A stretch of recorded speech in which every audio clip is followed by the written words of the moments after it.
বাংলাদেশের ইতিহাসে সবচেয়ে বড় বাজেট আসছে আজ। প্রায় 9,38,000 কোটি টাকার এই মেগা বাজেট উপস্থাপন করতে যাচ্ছে প্রধানমন্ত্রী তারেক রহমানের নেতৃত্বাধীন বিএনপি সরকার। নতুন অর্থবছরের বাজেটে সরকার একদিকে যেমন মূল্যস্ফীতি নিয়ন্ত্রণ, কর্মসংস্থান ও অর্থনীতিতে গতি ফেরানোর প্রতিশ্রুতি দিচ্ছে, অন্যদিকে রাজস্ব আদায়ের জন্য নির্ধারণ করেছে রেকর্ড 6,95,000 কোটি টাকার লক্ষ্য। উন্নয়ন খাতে রাখা হচ্ছে প্রায় 3 লাখ কোটি টাকার এডিপি।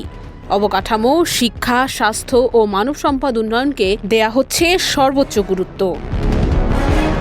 তবে এই বিশাল বাজেটের বড় চ্যালেঞ্জও আছে, কারণ আয়ের তুলনায় ব্যয় বেশি হওয়ায় ঘাটতি দাঁড়াতে পারে 2.5 লাখ কোটি টাকার কাছাকাছি। সেই ঘাটতি পূরণে সরকারকে দেশি বিদেশি উৎস থেকে বড় অঙ্কের ঋণ নিতে হবে।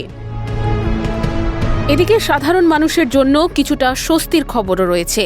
চাল, গম, আলু, পেঁয়াজ ও ভোজ্য তেলের মতো নিত্য প্রয়োজনীয় পণ্যে কর কমানোর পরিকল্পনা রয়েছে।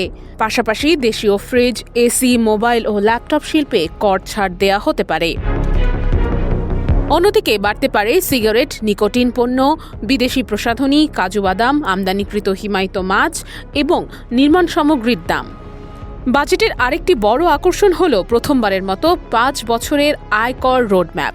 করমুক্ত আয়সীমা বাড়িয়ে 3,75,000 টাকা করার প্রস্তাব থাকছে, যা ধাপে ধাপে আরও বাড়বে। সরকার বলছে এই বাজেট হবে অর্থনৈতিক পুনরুদ্ধার, বিনিয়োগ বৃদ্ধি এবং দীর্ঘমেয়াদী প্রবৃদ্ধির রূপরেখা। কিন্তু প্রশ্ন হল, রেকর্ড রাজস্ব আদায়, বিশাল বাজেট ঘাটতি, মূল্যস্ফীতি নিয়ন্ত্রণ এবং জনশক্তিকে স্বস্তি দেওয়ার এই কঠিন পরীক্ষায় বিএনপি সরকার কতটা সফল হতে পারবে, সেটাই এখন দেখার অপেক্ষা।